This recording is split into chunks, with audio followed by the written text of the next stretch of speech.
नमस्कार, जीके सीखो में आप सबका स्वागत है। तो आज हम देखेंगे भारत के भूगोल से संबंधित 30 इम्पोर्टेंट जीके क्वेश्चंस जो आपको विभिन्न प्रतियोगी परीक्षाओं में मदद करेंगे।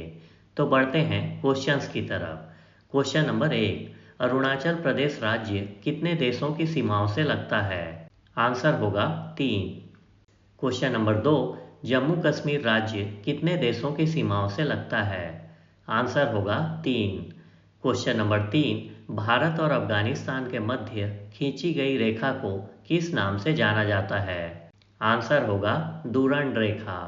क्वेश्चन नंबर 4, भारत और पाकिस्तान के मध्य खींची गई रेखा को किस नाम से जाना जाता है?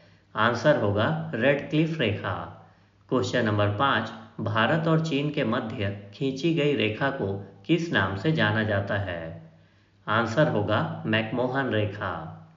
क्वेश्चन नंबर 6, भारत और श्रीलंका को अलग करने वाली जल संधि को किस नाम से जाना जाता है? आंसर होगा पाक जल मरुमध्य संधि। क्वेश्चन नंबर 7, भारतीय भूभाग प्राचीन समय में किस भूभाग का हिस्सा थी? आंसर होगा गोंडवाना भूमि। क्वेश्चन नंबर 8, हिमालय पर्वत श्रृंखला किन दो नदियों के मध्य फैली है? आंसर होगा सिंधु से लेकर ब्रह्मपुत्र नदी तक। क्वेश्चन नंबर 9, हिमालय की सबसे बाहरी श्रृंखला को क्या कहते हैं? आंसर होगा शिवालिका। क्वेश्चन नंबर 10, निम्न हिमालय और शिवालिका के बीच स्थित लंबवत घाटी को क्या कहते हैं? आंसर होगा दून। क्वेश्चन नंबर 11, सतलज तथा काली नदी के बीच स्थित हिमालय के भाग को क्या कहते हैं? आंसर होगा कुमाऊं हिमालय। क्वेश्चन नंबर 12, हिमालय के सबसे ऊंची चोटी कौन सी है? आंसर होगा Mount Everest. Question number 13, Mount Everest की ऊंचाई कितनी है? आंसर होगा 8,848 metre. Question number 14, Mount Everest की चोटी कहाँ स्थित है? आंसर होगा नेपाल में। क्वेश्चन नंबर 15, माउंट एवरेस्ट के बाद हिमालय की दूसरी सबसे ऊंची चोटी कौन सी है? आंसर होगा Godwin Austen. Question number 16, Godwin Austen की ऊंचाई कितनी है? आंसर होगा 8,611 metre. Question number 17, Godwin Austen कहाँ स्थित है? आंसर होगा गिलगिट बाल्टिस्तान पीओके में। क्वेश्चन नंबर 18, K2 के बाद हिमालय की तीसरी सबसे ऊंची चोटी कौन सी है? आंसर होगा कंचनजंगा। क्वेश्चन नंबर 19, कंचनजंगा की ऊंचाई कितनी है? आंसर होगा 8,598 मीटर। क्वेश्चन नंबर 20, कंचनजंगा की चोटी कहाँ स्थित है? आंसर होगा भारत के सिक्किम राज्य में। क्वेश्चन नंबर 21, उत्तरी मैदान का निर्माण किस मृदा से हुआ है? आंसर होगा जलोढ़ मृदा से। क्वेश्चन नंबर 22, आकृतिक भिन्नता के आधार पर उत्तरी मैदानों को कितने भागों में बांटा जाता है? आंसर होगा 4।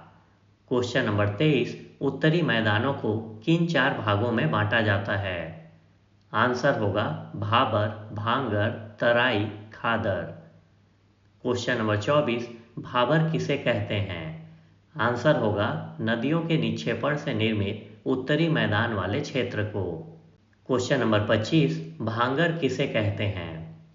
आंसर होगा उत्तरी मैदान के सबसे विशालतम भाग को जो जलोढ़ मृदा से निर्मित है।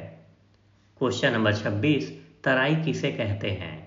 आंसर होगा उत्तरी मैदान के नम तथा दलदली क्षेत्र को। क्वेश्चन नंबर 27, खादर किसे कहते हैं? आंसर होगा बाढ़ से निर्मित उत्तरी मैदान के क्षेत्र को जो उपजाऊ तथा खेती करने के लिए आदर्श होती है। क्वेश्चन नंबर 28, प्रायद्वीपीय पठार को कितने मुख्य भागों में बांटा गया है? आंसर होगा 2। क्वेश्चन नंबर 29, प्रायद्वीपीय पठार के मुख्य भाग कौन कौन से हैं? आंसर होगा मध्य उच्च भूमि और दक्कन का पठार। क्वेश्चन नंबर 30, मध्य उच्च भूमि किस भाग को कहते हैं? आंसर होगा नर्मदा नदी के उत्तर में फैले प्रायद्वीपीय पठार को।